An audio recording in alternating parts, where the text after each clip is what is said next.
Thank you very much from joining us around the world, staying with us, Sports 7GH. It's always a great pleasure to have you join us. In this video, we are going to look at the latest CAF awards that were released, yesterday. In fact, it's not the awards, but the nominees for the awards. Is that not it? Yeah, the biggest one is the African Player of the Year, and the biggest news is that there is no Mohamed Kudus, there is no Victor Boniface. In fact, Victor Boniface's own is very, very surprising, but I think I understand why there is no Victor Boniface. But I don't know if you would agree with it or not. We are going to try to explain everything. In fact, there is no Brahim Diaz also. And for Brahim Diaz there, I don't think anybody will think it's a surprising element. Is that not it? Yeah, it's not surprising like that. And that one, we are going to explain to you why it's not surprising. And then there is some Ghanaian players and coaches who have made the list for several categories. The men's coach of the year or the coach of the year. And there's a Ghanaian in the young player of the year. There's a Ghanaian in the African player of the year based in Africa. That one too, there is a Ghanaian. It will do all to digest all the issues for you in this video on this channel. Let me know what you think about all the other things we will be discussing with you in the comment section. Yes. Leave your thoughts, comment, views, opinions in the comment section of this video. Like the video, hit the notification bell, and select all. So let's start. We will not be looking at all the categories, okay?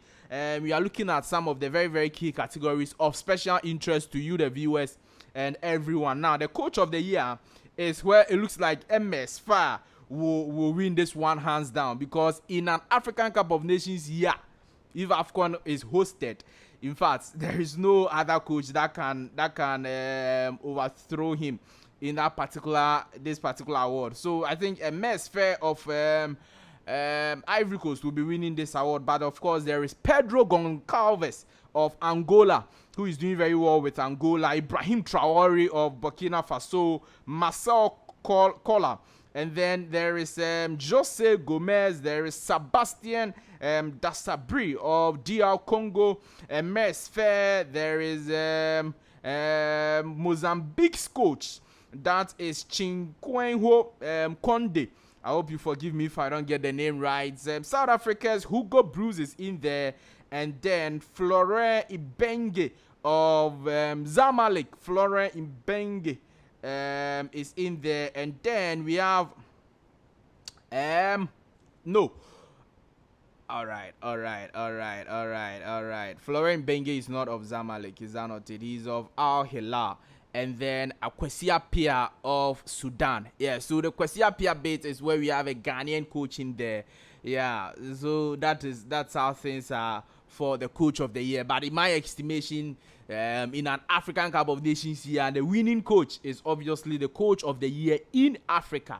Nobody else can be the coach of the year. The young player of the year, we also have a Ghanaian element in there. We have players like Carlos Baleba. He's currently playing for Brighton and Hove Albion. He is also from, I think, Cameroon. Yes. And then also we have Karim Konate of Ivory Coast.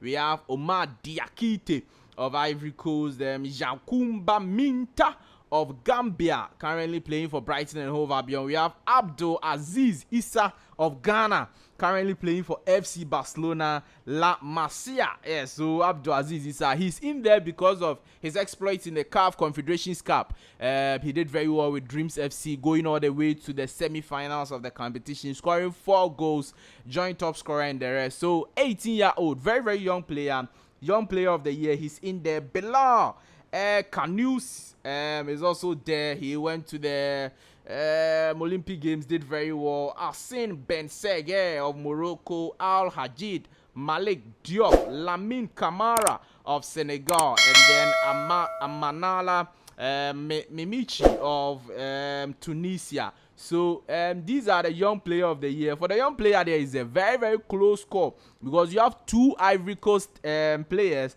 who won the African Cup of Nations. There is certain players who can pull competition. The 2 Senegalese also and then there are Moroccan players. So for the young player of the year, it's not straightforward like that. The player based in Africa, the player of the year based in Africa, that one is also where we have John Entry of Ghana. He also was with the Dreams FC team, and he was doing very, very well with them, helped them to go all the way to the semi-finals of the Confederations Cup last season. So based in Africa, the player Dreams FC's John Entry is in there. Now the player of the year, man, the big one. This is the highest award. Now Nigerians are saying that they are going to win this award back to back, and it looks like right now all the competition for Ademola Lookman has been eliminated. In fact, they were not even part of the nominees for the awards. So this one there, what is your top 3, or which players will be your top 3 from the player of the year?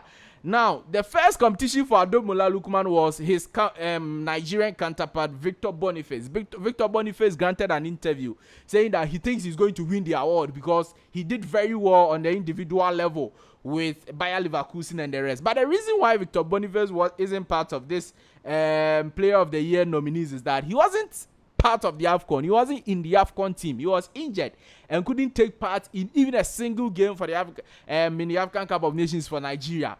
So that is why, and I said it in my subsequent videos, that the reason why Brahim Diaz will not get close to Ademola Lookman is because he wasn't also present for Morocco in the African Cup of Nations. CAF would have been a laughing stock if they even put Brahim Diaz as top 2 or top 3 in the men's best player of the year, because he wasn't there for your main competition, African Cup of Nations. He didn't play a single game.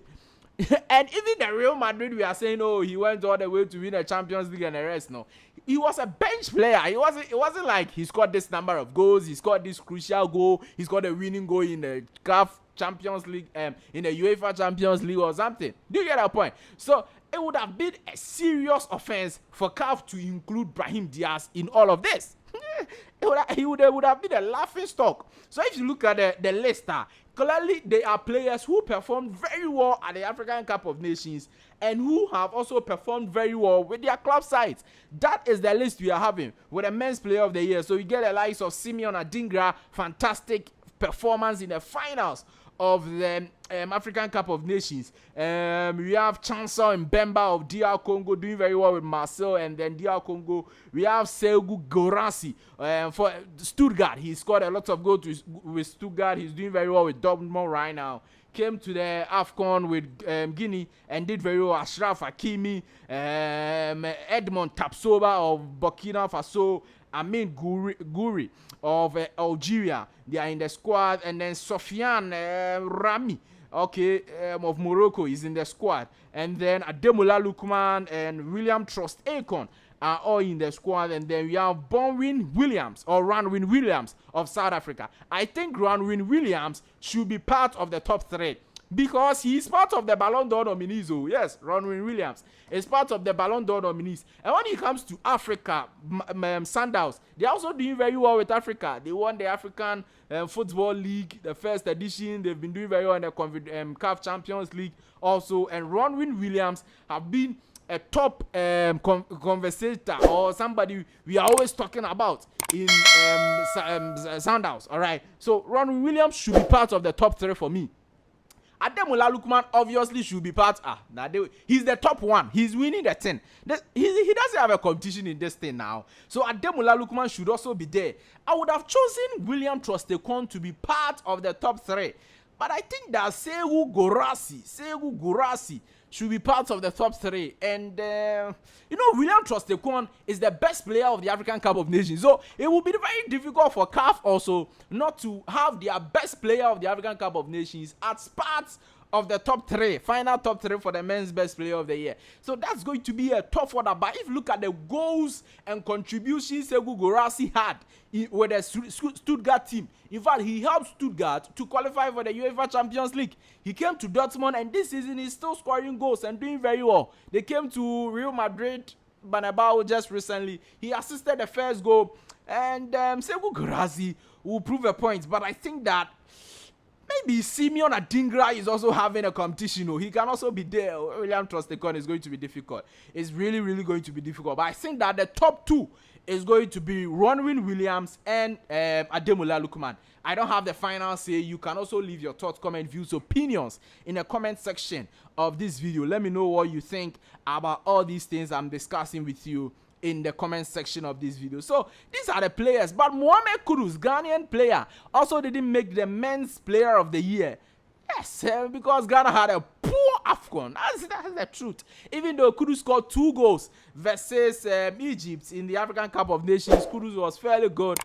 Oh, but Ghana had a poor AFCON. Yeah. You get eliminated at the group stages, and even with West Ham, no, it's not like you are scoring some crazy number of goals. You're just scoring some 8 goals in the EPL and 14 goals in all competition with some number of assists. So it's not that easy. Yeah. So, and if you look at the other players in there, Kudus may make, but if Victor Boniface is not in, Kudus doesn't have a say, because getting out of the African Cup of Nations group stages and not going to the African Cup of Nations at all looks like they are the same thing. Is that not it? And if you look at the African Cup of Nations qualifiers that we are playing right now too, what is the performance of Kudus? It's very bad. The performance of Kudus is very bad. So it's just that. It's just that. It's very sad, but it's just that that's how things should be, and that's how things are going to be. So the CAF Awards will be coming on December in Morocco, Marrakesh. What are your predictions of the awards? Who are you looking up forward to? Who do you think should be winning? Let me know all of your thoughts, comment, views, opinions in the comment section of the video. Like the video, hit the notification bell and select or leave your thoughts and comments below. Definitely, I'm going to be seeing you in the next one. Bye-bye.